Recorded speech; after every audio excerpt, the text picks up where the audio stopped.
Boa noite para todos. Paz seja com o coração de todos vocês. Já tem um bom tempo que eu não compartilho a palavra aqui e sempre é uma grande responsabilidade, né? Espero que Deus realmente fale conosco nessa noite. E é importante que todos nós estejamos atentos ao que Deus quer falar com a igreja. Como diz lá o livro de Apocalipse, quem tem ouvidos ouça o que o Espírito diz à igreja, às igrejas, né?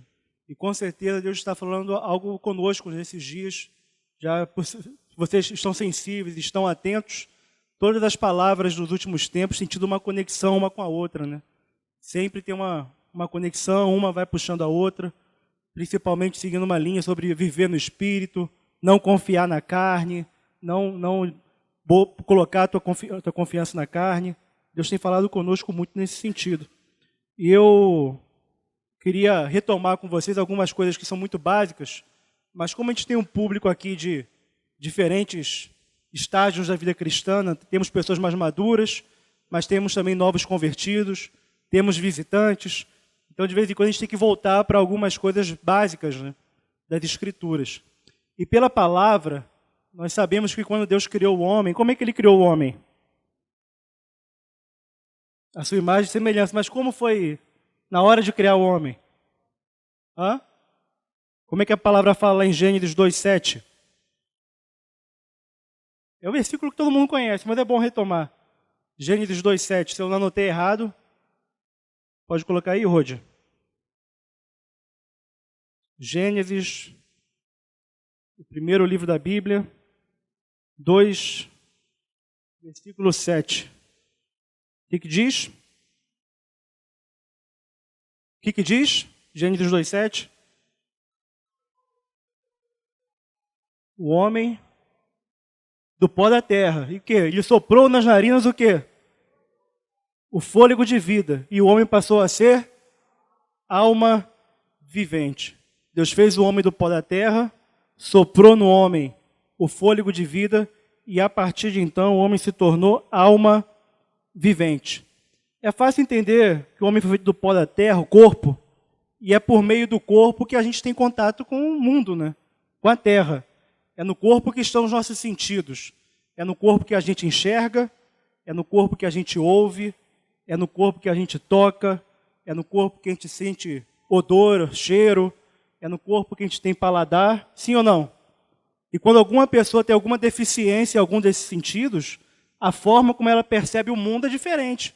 Se uma pessoa tem uma deficiência auditiva, uma deficiência visual, se ela nasceu com essa deficiência, ela percebe o mundo de maneira diferente, porque é pelo corpo, por esses sentidos, que a gente percebe o mundo. É no corpo que a gente se locomove, sim ou não? A gente está preso no corpo, né? A gente geralmente não consegue sair do corpo e dar um passeio por aí, exceto aquela experiência que Paulo fala sobre o homem que foi arrebatado ao terceiro céu, se no corpo ou fora do corpo, ele não sabia, falando da própria experiência. Mas exceto uma experiência assim, muito sobrenatural, em tese a gente está preso no corpo, né? No corpo que a gente se locomove, a gente vai para um canto e vai para o outro, a gente não pode estar em dois lugares ao mesmo tempo. E o corpo ele é mantido vivo porque Deus soprou no corpo o fôlego de vida. E é isso que nos mantém vivos aqui, meus queridos. Nós só estamos aqui porque Deus soprou o fôlego de vida e essa é a causa que nos mantém vivos. Como diz o Salmo 146, quem quiser tomar nota. Salmo 146, verso 4, diz o seguinte, é um texto que fala sobre não confiar nos poderosos, não confiar nos príncipes, não confiar nos governantes, não confiar no homem. Por que não pode confiar no homem? Porque o texto fala assim, versículo 4, Salmo 146. Sai-lhes o espírito, e o que acontece com eles? Tornam pó, simples assim. O sopro de Deus, o fôlego, é o espírito. A palavra espírito, tanto no hebraico quanto no grego, pode ser traduzida como vento, como sopro. A palavra no hebraico é ruá, a palavra no grego, não sei se eu estou pronunciando certo, os especialistas aí me ajudam, e a palavra no grego é pneuma, mas tem a cidade de vento, de sopro. Então, se Deus tira o espírito, o que acontece com os homens? Se tornam pó. Nesse mesmo dia, no dia que Deus tira o espírito do homem, perecem todos os seus desígnios. Acaba tudo. Todos os sonhos, todos os projetos, todas as vontades. Se Deus recolhe o espírito de alguém, já era, acaba tudo ali. Por isso que a gente não tem que botar nossa esperança, nossa confiança no homem, porque o homem morre. O homem é mortal, por mais poderoso que ele seja, por mais influente, por mais rico, é mortal, é homem. E se Deus recolhe o espírito, logo ele se torna pó. O próprio texto de Gênesis 3,19, quem quiser tomar nota desses versículos, Gênesis 3,19, após o pecado entrar no mundo, Deus fala o seguinte para o homem: no suor do seu rosto comerás o teu pão, até que tornes a terra, pois dela foste formado, porque tu és pó e ao pó tornarás. Eu poderia citar também Eclesiastes 12, 7, quando fala da morte. Fala o seguinte: e o pó volte à terra como era, e o espírito volte a Deus que o deu. Outro texto que eu poderia citar, Jó 34, 14 e 15. Esse texto é muito legal, é uma palavra de Eliú, aquele dos amigos de Jó, era o mais jovem, o último a falar. Eliú, em Jó 34, 14, fala o seguinte: se Deus pensasse apenas em si mesmo, e para si recolhesse o seu espírito, o seu sopro, o seu fôlego de vida, toda a carne juntamente expiraria e o homem voltaria ao pó. Se Deus pensasse só em si mesmo, ninguém estava aqui. A maior prova que Deus não pensa só em si mesmo é que estamos aqui. Ele poderia, num instante, no abrir e fechar de olhos, num instante, tão rápido quanto abrir e fechar de olhos, ele poderia recolher o sopro dele, o fôlego de vida, o espírito, e todo mundo viraria pó, todo mundo morreria mais rápido, igual aquele filme lá dos Vingadores, lá quando o Thanos, aquilo no estalo de dedo, todo mundo morreria, e aí os corpos apodreceriam, e no final todo mundo morre igual. Ou o rico morre diferente do pobre? Morre? O homem morre diferente da mulher? Morre? O branco morre diferente do negro? Todo mundo morre igual. Tem até a estampa da Virá. Eu não gosto muito dessas coisas de caveira, não, mas tem uma estampa da Virá com uma mensagem mais importante do que os meus gostos. Então tem a camisa da Virá, que é uma caveirinha lá, né, falando que somos todos iguais. Porque na morte, meus queridos, todo mundo morre igual. Não tem diferença nenhuma. Amém? Amém? É verdade, gente. Não tem como vocês discordarem. O dia que vocês provarem que o rico morre diferente do pobre, o enterro pode até ser mais bonitinho, pode ser um cara assim importante, vai ter homenagem, tal, aquelas coisas, né? O cara quando morre vira bom, né? Todo mundo que morre vira bom, aí vira homenagem, e não sei o quê, mas no final todo mundo enterrado ou cremado, e o final vai ser o mesmo, tudo vai virar pó. E é por meio do corpo, então, que a gente se relaciona com o mundo, onde estão os nossos sentidos. É por meio do corpo que a gente faz tudo, inclusive. Eu posso citar 2 Coríntios 5:10, segunda carta de Paulo aos Coríntios, capítulo 5, versículo 10. Porque importa que todos nós compareçamos perante o tribunal de Cristo, para que cada um receba segundo o bem ou o mal que tiver feito por meio do corpo. É por meio do corpo que a gente faz o bem e pode fazer o mal também, por meio do corpo. O corpo em si, ele não é mal.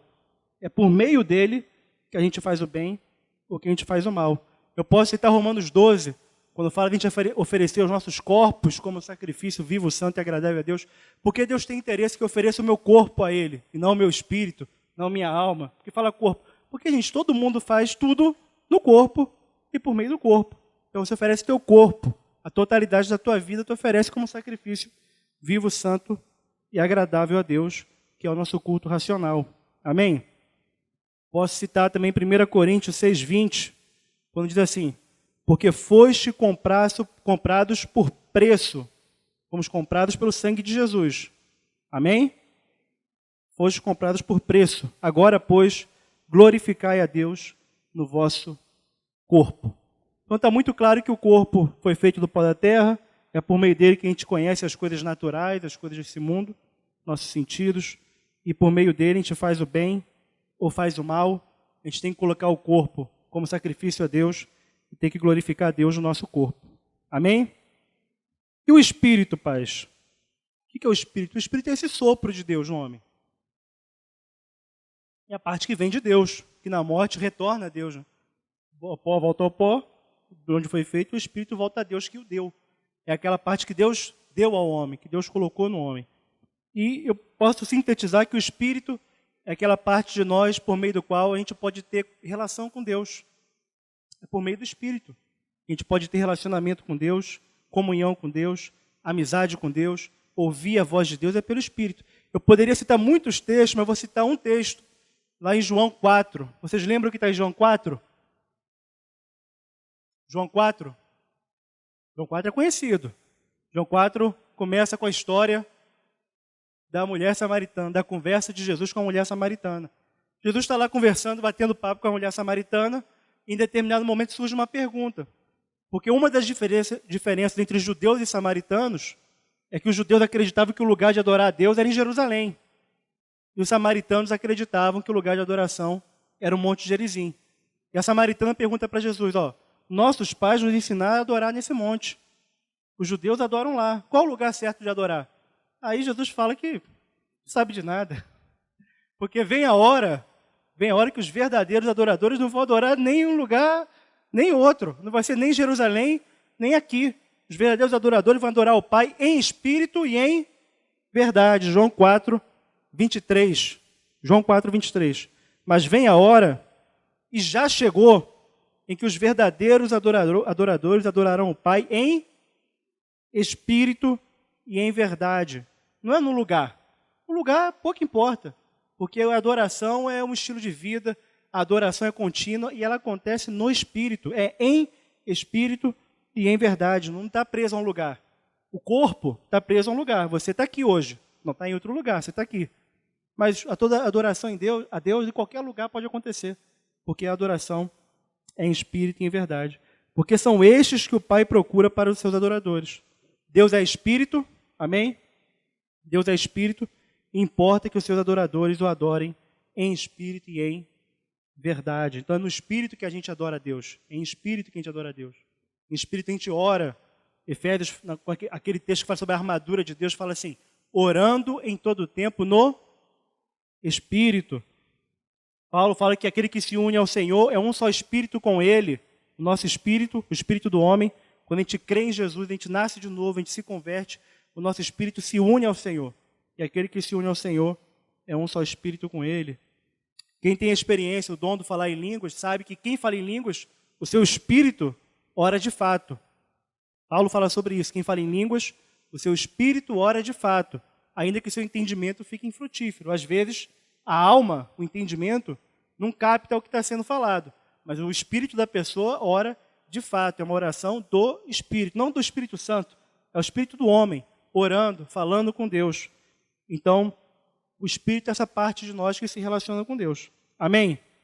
Deus fez o homem do pó da terra, soprou o Espírito, e então o homem se tornou alma vivente. E o que é alma? O que é alma, meus queridos? Pode falar. É timidez, é muita gente, câmera. Eu entendo. A alma é o que nós somos, propriamente dito. O eu, o ego, é o que nós somos. Deus fez o homem, o corpo do pó da terra, Deus soprou o espírito e o homem se tornou, então é o que a gente é o que nós nos tornamos. Almas viventes. A alma é onde está a nossa vontade, a alma onde está a nossa razão, a alma onde estão as nossas emoções, é na alma que a gente sente, né? Onde está a nossa emoção, a raiva, a ira, a alegria, a tristeza. Tudo isso acontece na alma. A alma está ali trabalhando, é o que nós somos, esses sentimentos, as emoções. A razão é a alma que pensa, a alma que raciocina, a alma que tem lógica, a alma está sempre pensando. É a alma que tem vontade, a alma quer, a alma deseja, a alma planeja, a alma executa. A alma que nós somos propriamente dito, é o eu, é o ego. Por isso que Jesus falou que quem quiser ganhar a sua vida, e a palavra vida ali é a alma. Quem quiser ganhar a sua alma, vai perder. Não é igual a Dilma não, que falou que vai perder, vai ganhar. Aquela confusão que vocês sabem aí. Vai todo mundo perder. Perdão, gente. Mas eu lembrei aqui. Se amar demais a alma, vai todo mundo perder mesmo. Perdão, lembrei aqui da nossa ex-presidente. Inclusive, quando ela era presidente, tinha que orar por ela, hein? Nós temos que orar por todas as autoridades. Um dia eu falei isso com o irmão, temos que orar pela presidente. Ele, vou orar sim, para ela morrer. Eu falei, não, meu querido.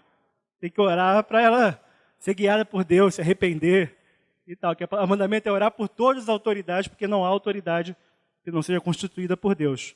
Amém? Só um parênteses aqui, eu brinquei um pouquinho, mas aproveita para dar um ensino aqui. Então Jesus fala que aquele que quiser ganhar a sua própria alma, e a alma fala aí do teu estilo de vida, tuas vontades, teus desejos. Se alguém quiser ganhar a alma, vai perder. E aquele que quiser perder a sua alma por causa de Jesus, deixar de lado suas vontades, seus desejos, seus planos, seus projetos, por causa de Jesus, vai ganhar de verdade. É quem ganha de verdade é quem perde a própria alma. Então a alma é onde estão nossas vontades, nossos desejos, é o que nós somos propriamente dito. Então já vimos o que é corpo, o que é alma e o que é espírito. Amém? A alma que tem que se sujeitar a Deus. A alma que tem que ser santificada, transformada. Porque o espírito ele já nasceu de novo. Amém? O espírito está pronto, Jesus fala. O espírito está pronto. O corpo, a glorificação do nosso corpo vai acontecer na volta de Jesus.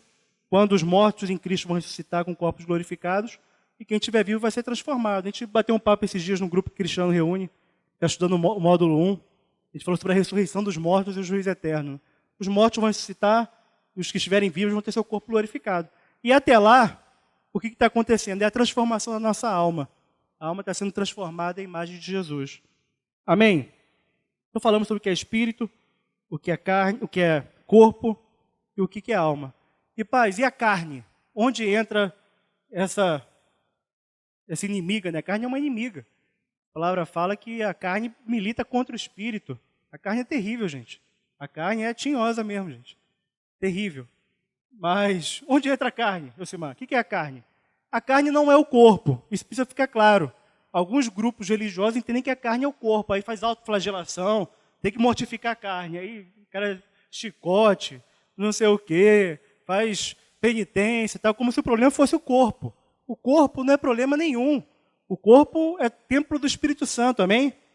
E a própria palavra fala em 1 aos Tessalonicenses 5:23. 1 aos Tessalonicenses 5:23 fala o seguinte: o mesmo Deus da paz vos santifique em tudo, e vosso espírito, alma e corpo sejam conservados íntegros e irrepreensíveis da vinda de nosso Senhor Jesus Cristo. Então o corpo, Paulo até ora para que seja santificado, para que seja conservado íntegro e irrepreensível. Então o corpo é casa de Deus. O corpo é templo do Espírito Santo, é habitação do Espírito Santo. Quando o Espírito Santo vem morar em nós, né, o nosso espírito se une ao Espírito de Deus, o corpo passa a ser templo do Espírito Santo. Então carne não é corpo. Inclusive na maioria dos textos que aparece a palavra carne, a palavra grega é diferente da palavra corpo. A palavra grega para corpo é soma. Né? Na maioria dos textos é soma, que é de onde vem, ele faz doenças psicossomáticas, essas doenças que nascem na alma e aparecem no corpo. Né? Então é soma. A palavra grega para carne, quando está falando aqui da carne que milita contra o espírito, é outra palavra. A pronúncia, eu não sei se estou certo, mas é sarx, a palavra, que é outra palavra. Então, corpo e carne não se confundem. Corpo é uma coisa, carne, essa carne que milita contra o espírito, é outra coisa. E o que é a carne? A carne é assim, meus queridos, usando a minha forma de definir. A carne, quando uma pessoa vive na carne, é porque a alma, que é quem decide, que é quem pensa, que é quem sente, quando a alma ignora as coisas do espírito, quando a alma ignora por não conhecer, ignorância no sentido de não conhecer, ou despreza as coisas do espírito, porque já conhece, mas despreza as coisas do espírito, ela passa a viver, a decidir, a pensar só a partir da percepção desse mundo. Isso é a carne. A carne é quando a alma decide a partir do que ela percebe desse mundo. Ela percebe esse mundo, raciocina ou sente, e aí decide, e vive vivendo na carne. Então a carne não é o corpo. A carne é quando a alma decide apenas considerando as suas percepções desse mundo. Quando decide pelo que vê, pelo que sente, pelo que percebe, pelo que raciocina, pelo que pensa, isso é carne. E a carne, meus queridos, a palavra fala o seguinte, que não há proveito na carne. Não há proveito na carne. João 6,63. A carne para nada aproveita. João 6,63. O que é nada? O que é nada? Nada. Na carne não tem proveito algum. O Espírito é o que vivifica, a carne para nada aproveita. Romanos 13,14 fala para a gente não dispor nada para a carne. Romanos 13,14. Nada disponhais para a carne. Ou seja, não dá nada para a carne. Não alimenta a carne. Não dá um alimentozinho. Não disponha nada para a carne. Nada disponhais pela carne. Judas chega a dizer o seguinte, para a gente detestar até a roupa contaminada pela carne. Fala para detestar. Judas, versículo 23. Só tem um capítulo em Judas. Então, Judas, versículo 23... falar para detestar a roupa contaminada pela carne. Então a carne não tem proveito algum. E alguém pode pensar que a carne, associar a carne, por exemplo, e acho que a associação mais comum que as pessoas fazem, associar a carne, por exemplo, ao pecado sexual, à prostituição. Eu acho que a maioria das pessoas associam a carne ao pecado sexual, os pecados de ordem sexual. Se pensar num personagem bíblico carnal, boa parte das pessoas vão pensar em Sansão. Porque Sansão é um cara carnalzão, alguém pode pensar, né? Um cara que não se negava ao prazer, não podia ver mulher. Um cara que tinha um problema na área sexual que aprisionava ele, foi escravo disso até que Deus quebrantou ele lá no final. Vocês conhecem aqui a história de Sansão, não vou entrar aqui nos detalhes. Mas alguém pode olhar o carnal, o Sansão.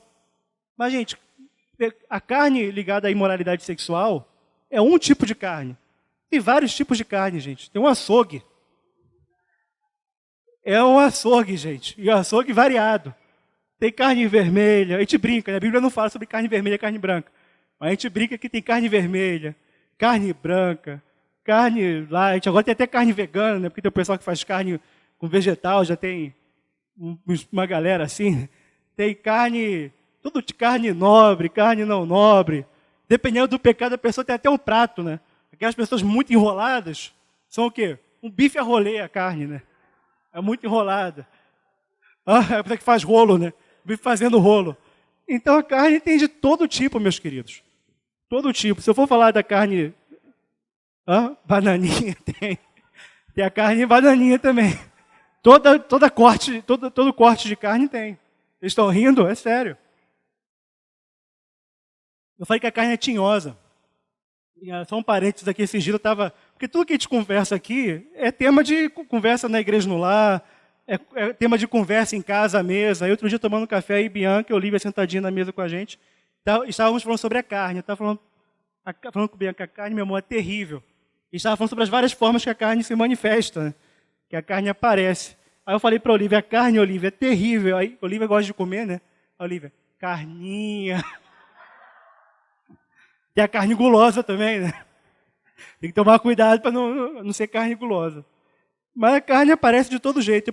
Posso falar aqui de Sansão, mas eu poderia falar de Abraão, o pai da fé. Pais, como tu vai falar de Abraão? Mas até o pai da fé teve seu momento de carnalidade. Mais de um momento de carnalidade, inclusive. Mas que que ilustra mais, o mais icônico, seja a história envolvendo Agar e Ismael. Por quê, gente? Vamos recapitular essa história. Quem conhece essa história, vamos lembrar. Abraão ouviu a voz de Deus, Deus falando, sai da tua terra e da tua parentela e vai para a terra que eu ainda te mostrarei. E ele foi. Era um homem obediente a Deus? Sim. Era um homem de fé? Sim. Ele foi, gente. Muitos aqui, se ouvir a voz de Deus, não vão. Estou falando a verdade. Muita gente aqui que Deus fala, vai e não vai. Mas Abraão foi. Abraão foi e recebeu uma promessa. Eu vou te multiplicar, vou fazer de ti uma grande nação. Só que foi passando os anos e nada. Nada da promessa acontecer. Só chegou, andou, mas o filho aguardado, a promessa, não acontecia. E aí Sara, já sendo uma mulher de idade, estéril, desde a juventude, Sara teve uma ideia brilhante. Eu não posso gerar filhos para Abraão. Mas eu tenho uma escrava aqui, em idade reprodutiva, tratou Agar como fosse um animal quase, né? Eu tenho uma escrava aqui em idade reprodutiva, então Abraão faz um filho com ela, e esse filho é o filho da promessa. E foi o que aconteceu. Gente, o que levou Abraão a fazer esse filho, Ismael, não foi nenhum pensamento, intenção lasciva, né? Estou de olho na escrava. Não foi, meus queridos. Não foi nada disso. Abraão não estava de olho na escrava. Pelo menos que a Bíblia deixa claro que foi uma ideia, inclusive, de Sara. O que levou Abraão e Sara? Porque Sara foi a autora da ideia. Não foi a auxiliadora idônea ali, né? Sara, meu Deus do céu, vacilou. Mas o que levou a Sara foi uma coisa, até aquela ideia, Elcimar, não foi uma coisa chamada razão. Foi uma coisa chamada lógica. Ela fez uma conta. Ela falou assim, Deus fez uma promessa, mas por meios naturais é impossível que essa promessa se cumpra. Então eu vou achar um meio humano, um meio natural, um meio carnal. Carnal não porque envolve uma relação sexual, não, gente. É carnal porque é um meio humano. Porque as promessas de Deus, meus queridos, se alcançam pelos meios de Deus.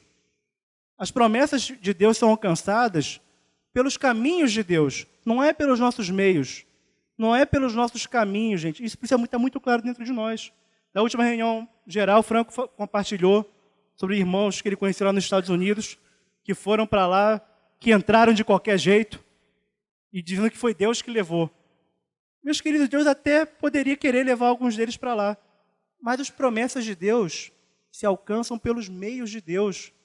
Não existe vale tudo para se alcançar as promessas de Deus, não, gente. Não existe vale tudo. Existem os meios de Deus. E se você usa um meio humano, um meio natural, isso é carne, ainda que seja uma carne racional. Mas é carne. Você não está considerando as coisas do espírito. É carne, é uma carne racional. Então tem carne imoral, tem carne racional, tem carne medrosa.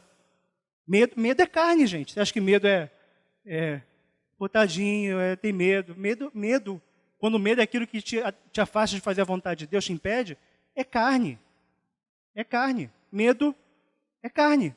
Os espias, vamos lembrar aqui outro episódio bíblico, os espias, quando entraram lá na Terra Prometida e temeram, porque era difícil, ia ser impossível para eles tomarem aquela terra.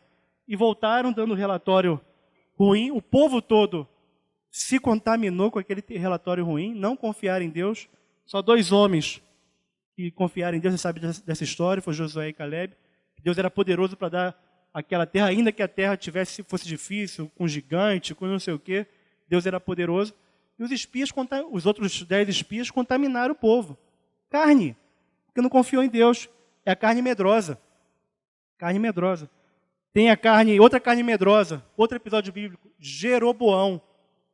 Alguém aqui não conhece a história do rei Jeroboão? Jeroboão é difícil o pessoal lembrar. Mas Jeroboão foi assim, vou tentar resumir. Israel, Deus falou que ia dividir Israel. Dividir Israel entre o reino do norte, Israel, o reino do sul, Judá. Deus levantou um rei para o reino do norte, chamado Jeroboão. E foi Deus que levantou. Deus colocou Jeroboão naquele posto de maneira especial, miraculosa, e dividiu Israel. Ficou o reino do sul, o reino de Judá, com capital em Jerusalém, e o reino do norte, conhecido como o reino de Israel. E Jeroboão lá reinando, e Deus colocou ele lá, Joe, ele pensou assim, vai chegar as datas de celebração, a Páscoa, que os judeus celebravam, outras comemorações, e esse povo aqui que eu estou reinando, eles vão para Jerusalém, porque os judeus acreditavam que Jerusalém é o lugar de adorar. Né? Então Jeroboão pensou, eles vão para Jerusalém. Chegando lá, eles vão ficar nostálgicos. Vão voltar ao antigo rei deles. O que eu vou fazer então? Gente, que pensamento carnal. O cara que Deus... Não tem outra palavra, Sandro. Ele está pensando de uma palavra, um pensamento carnal. Porque o cara que Deus colocou ele lá, não deveria temer perder o posto, perder o povo. Mas entrou o medo. O medo entrou em ação e ele pensou assim, cara, se o povo for lá para Jerusalém, cultuar a Deus lá, já era. Vai voltar, vão fazer uma rebelião aqui, vão voltar para o antigo senhor deles, o antigo rei. O que eu vou fazer? Olha que ideia bizonha. Vou fazer aqui um bezerrinho, uma estatuazinha, colocar aqui mesmo e falar, ó povo de Israel, eis o teu Deus que te tirou da terra do Egito. E aí eles vão ficar aqui adorando e não vão voltar para lá. Que ideia infeliz, meus queridos. Um cara que Deus levantou, temeu, perdeu o povo e criou um remendo aí, uma coisa sem pé nem cabeça, acabou levando o povo para a idolatria, perverteu Israel por medo de perder a carne. Carne medrosa. Carne medrosa. Tem carne invejosa, como a de Caim, como a de Saul, que quando escutou as mulheres cantando lá, Saul matou milhares e Davi matou 10 milhares, ficou na carne, literalmente. Ficou na carne, virou inimigo de Davi. Carne invejosa. Tem carne orgulhosa. Semana passada, reunião passada, Franco falou sobre Aitofel. Era um conselheiro de Davi e depois se torna conselheiro de Absalão. E Aitofel era um homem cujo conselho era temido, que ele sempre acertava, né? O próprio Davi temia o conselho de Aitofel e pede para Deus confundir o conselho de Aitofel. E Deus realmente entrou em ação e confundiu, e o conselho de Aitofel não foi ouvido. Não foi ouvido. E o cara estava tão acostumado a ser ouvido, deve ter construído a identidade dele tudo em função disso, né? Eu sou o cara ouvido, todo mundo me consulta. Eu sempre falo que é certo, que o dia que o conselho dele não foi ouvido, ele chegou em casa, arrumou a casa, deu os comandos que precisava dar e se enforcou, porque o conselho dele não foi ouvido. Esse é o final da história de Aitofel. Então, assim, a carne vaidosa, a carne orgulhosa, a carne que se sente importante, a carne que se sente indispensável. Quando você se sente indispensável na vida de alguém, é carne. Tem carne murmuradora, como o povo de Israel no deserto. Tem carne religiosa. Tem ou não tem? Tem ou não tem, gente? Ih, gente, se tem. Carne evangélica, carne gospel, toda carne existe, gente. Quando eu falo que é um açougue mesmo. Tem carne religiosa, como os fariseus, lá que Jesus teve tanta discussão com os fariseus, como aqueles homens que ao darem esmolas, faziam para ser visto. Ó, a esmola que eu estou dando aqui, toca a trombeta. Todo mundo saiba que eu sou generoso. Faziam para ser vistos pelos homens. E quantos no meio do povo de Deus tem essa carne religiosa? Faz as coisas para serem vistos pelos homens, não estão preocupados com a aprovação de Deus. Está preocupado com a aprovação do homem. Está sempre em busca da aprovação, de ser visto, de ser elogiado. O dia que não é elogiado é um sofrimento. É uma dor profunda quando não é reconhecido. Quando alguém esquece, especialmente em época de rede social, quando você tem uma festa lá e tu não foi convidado, aí a carne entra em ação profundamente. É ou não é verdade, gente? Quem nunca se sentiu excluído por um Facebook aí na vida? Quando viu, pô, fulano nem me convidou. Várias pessoas ficam assim. É verdade, o Instagram também, sei lá. Eu tenho Instagram, mas não uso.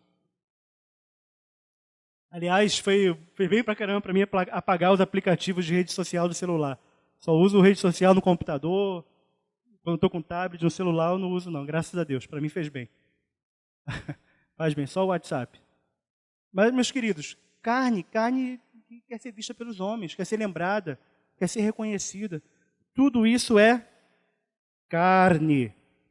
E carne para nada aproveita. Nada. Nada disponhais para a carne. Pais, como a gente sai dessa vida carnal? Porque, amado, se a gente fazer uma avaliação profunda, se você estiver sensível ao que o Espírito Santo está falando contigo, você vai identificar várias carnalidades na sua vida. Momentos que você não confia em Deus, que você confia em si mesmo. O Dinho abriu falando aqui sobre as coisas que nos inquietam, nos atrapalham de ouvir Deus, e uma das principais coisas é a ansiedade. Quando a gente está inquieto.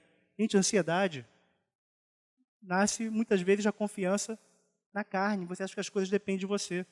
Você tem que fazer, você tem que acontecer, e você tem que resolver. E você, aí, daqui a pouco está ansioso e não sabe por quê. Não sabe por quê, não consegue ouvir Deus. Não consegue ouvir porque tem a carne ansiosa. Tem todo o tipo de carne. E essas coisas nos atrapalham de ouvir Deus. Profundamente, meus queridos. Como a gente sai dessa vida carnal? Só para fixar bem, o que a carne produz? Vocês sabem o que a carne produz? Gálatas 5:19.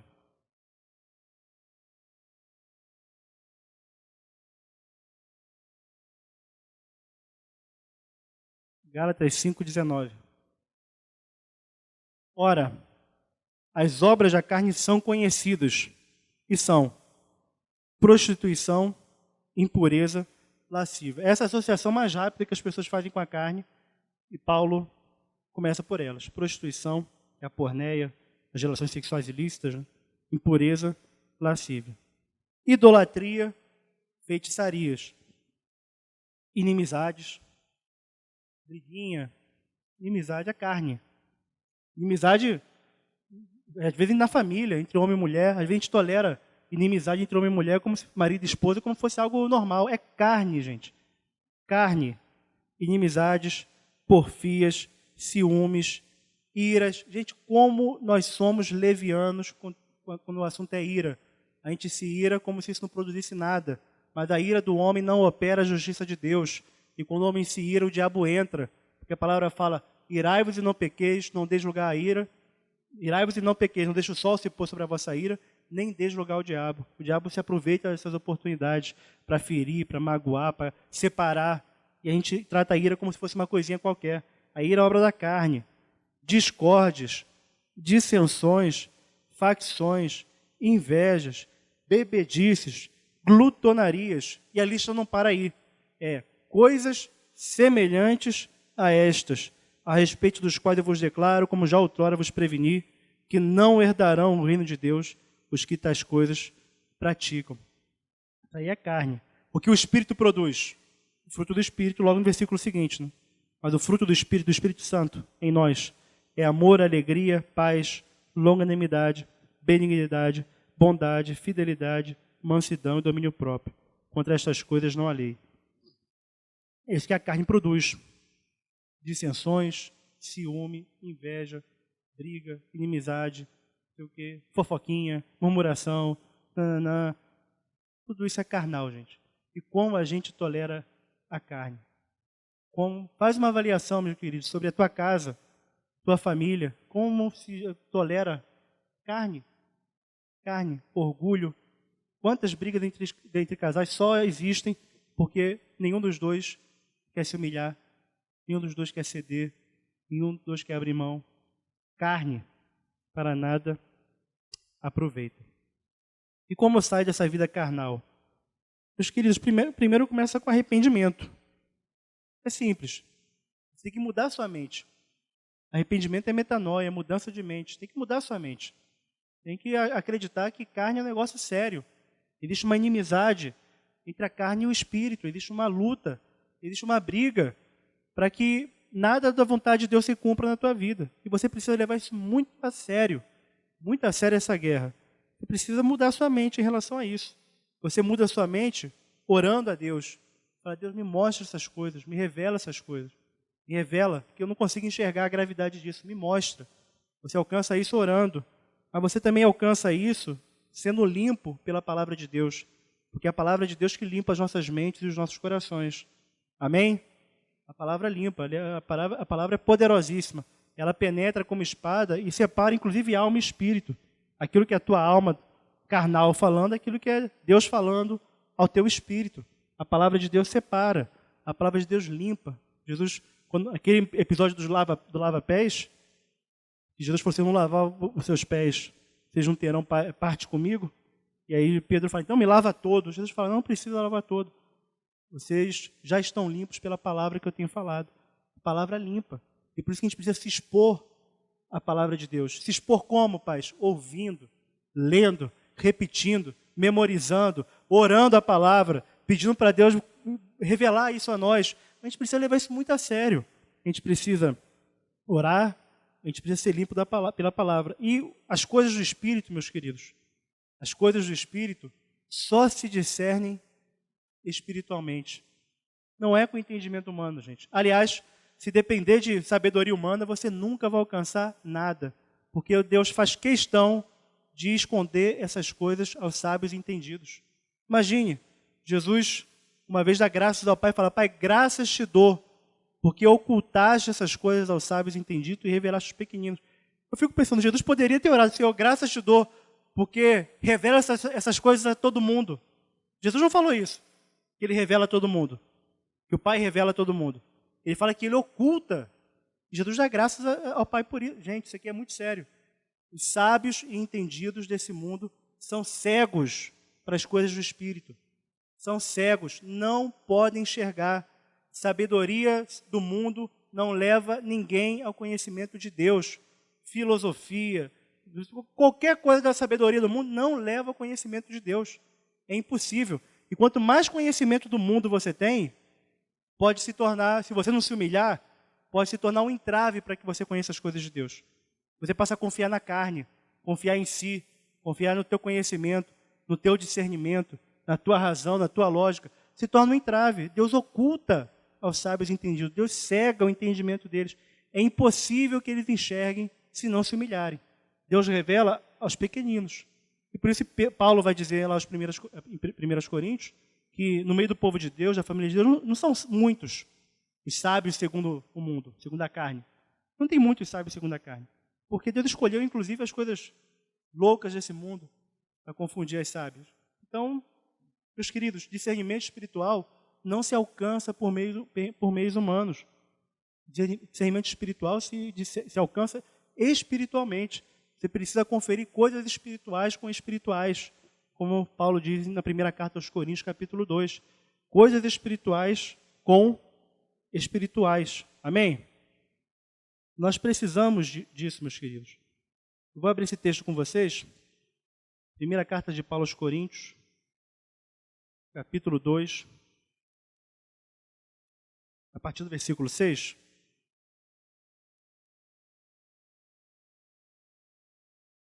1 Coríntios, capítulo 2, a partir do versículo 6.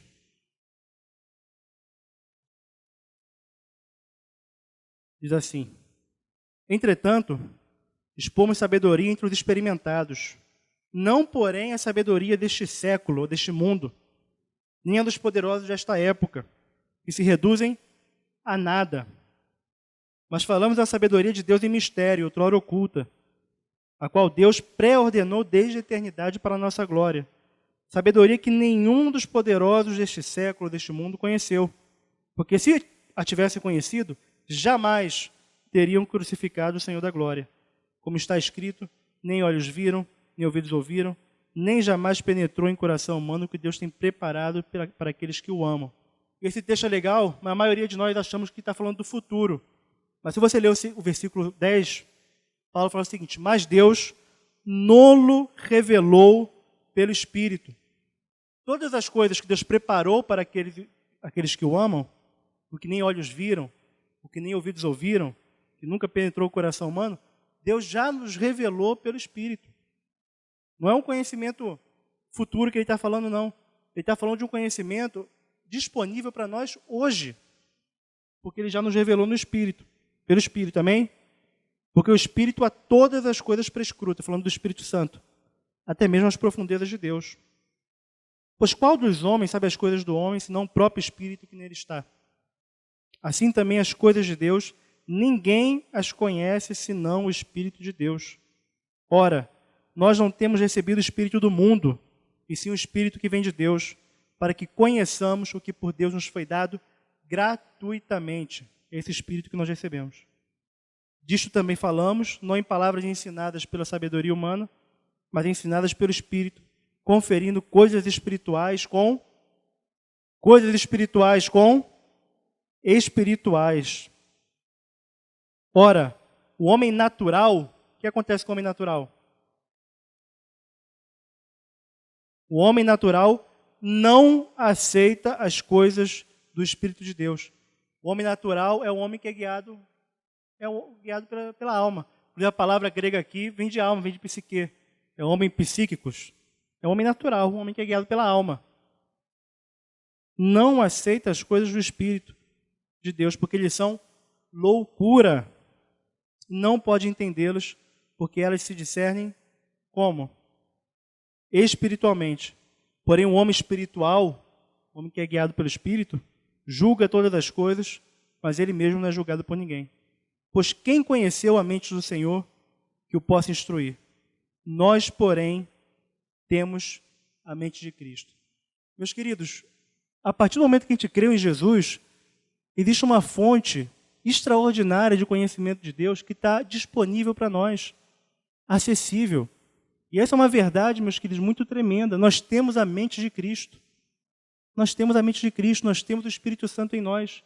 O triste é uma pessoa que tem isso à disposição dela, Joe, viver ignorando as coisas do Espírito. Viver só considerando as coisas dessa terra, tendo à disposição uma infinidade de conhecimento espiritual, e o cara só discerne as coisas naturais, só as coisas dessa terra. É um crente carnal, que depois ele vai falar logo no capítulo 3. Porém, irmãos, não vos pude falar como a espirituais. Eram pessoas que se converteram? Eram. Mas Paulo não pôde tratar eles como espirituais. Por quê? Porque eles eram, assim, e sim como carnais, como crianças em Cristo. A gente que nasceu de novo e não cresceu, decidiu ficar imatura, como crianças em Cristo. Leite vos dei a beber, não vos dei alimento sólido, porque ainda não podeis suportá-lo. Nem agora podeis, porque ainda sois carnais. E ele fala a evidência da carnalidade lá em Corinto, as divisões, as contendas, os ciúmes. Não vou continuar lendo. Dividiam uns de Paulo, outros de Apolo. Vocês conhecem a história. Coisas espirituais, meus queridos, se discernem espiritualmente. E como falta discernimento entre nós? Entre nós que falamos na igreja como um todo, né? Falta muito discernimento espiritual, gente. A gente ignora que Deus intervém no mundo. A gente ignora realidades espirituais. A gente ignora que existem leis espirituais que governam o universo, mais certas do que a lei da física. A gente ignora totalmente. A gente ignora, por exemplo, quando uma pessoa tem uma área na vida dela que ela não avança, não prospera, não progride, e às vezes a pessoa se empenha, se esforça. Não é falta de empenho, não é falta de esforço, não é falta de dedicação. Mas o cara nunca para avaliar que existe um ingrediente chamado intervenção de Deus. E se uma pessoa está soberba, existe uma lei espiritual certa, que nunca falha, é que Deus resiste aos soberbos e dá graça aos humildes. E como tem crente que ignora essa lei espiritual, o cara não se humilha, o cara não pede perdão, o cara não confessa seus pecados, o cara não admite seu erro, o cara não serve num serviço que pode ser humilhante. O cara, porque não entende, não discerne as coisas espirituais. E às vezes tem um entrave na vida dele, porque Deus está resistindo. E Deus resiste o soberbo, mas dá graça aos humildes. A pessoa está numa cadeia, atormentada, e vai procurar psicólogo. Não que o psicólogo não ajude em algum momento, mas coisas espirituais se resolvem espiritualmente. E aí tu vai ver o cara lá, o cara é um crente, o cara é um homem que foi perdoado por Deus, porque ele recebeu Jesus, foi perdoado por Deus. E tendo sido perdoado de uma multidão de pecados, não foi capaz de perdoar o seu irmão. E Jesus, quando conta a parábola do credor incompassivo, aquele homem que, sendo perdoado de uma dívida, não perdoou a dívida do seu irmão, Jesus fala assim, assim também, e ele entrega os atormentadores, Jesus fala assim, assim também vosso Pai Celeste fará com cada um que não perdoar do íntimo a seu irmão. Assim também entrega aos atormentadores. O cara está atormentado, mas o problema dele é espiritual. Não é psicológico. O psicológico é só um reflexo de um problema espiritual. E às vezes não existe discernimento algum. Algum. Não vê Deus resistindo, não vê. Pela falta de perdão, a pessoa aprisionada, não vê. Falta de discernimento. Falta de discernimento. Meus queridos, nós precisamos urgentemente discernir as coisas espirituais. A gente precisa se voltar para as coisas de Deus. A gente precisa se voltar para a palavra de Deus. A gente tem que deixar que a nossa mente seja limpa pela palavra de Deus. Não temos tempo a perder com carnalidade. Precisamos urgentemente.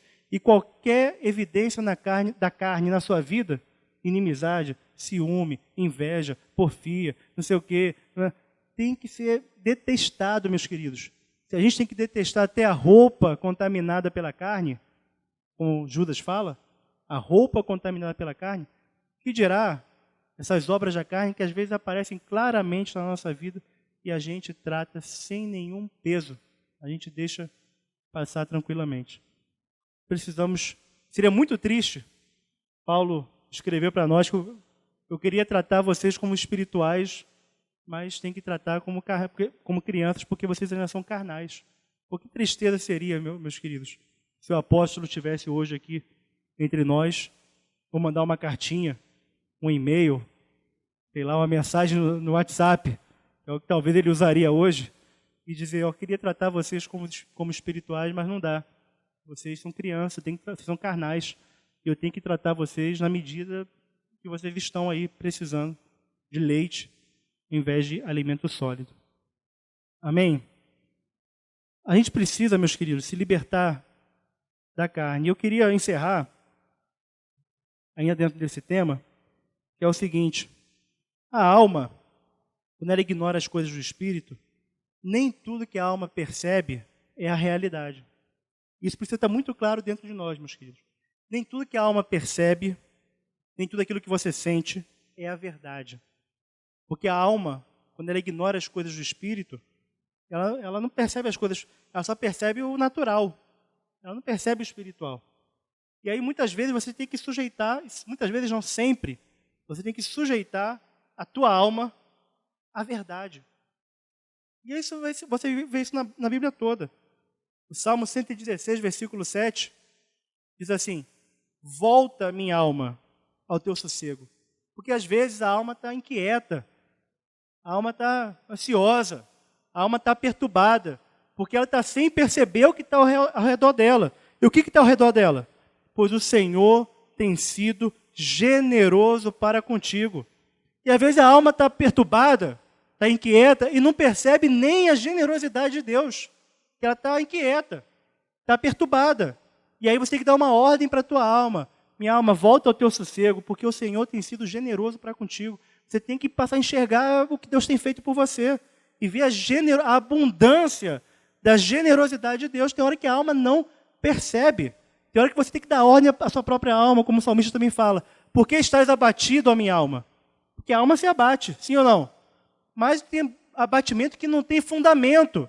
Aí tu tem que se questionar. Por que estás abatido, ó minha alma? Por que te perturbas entre mim? Espera em Deus, pois eu ainda o louvarei.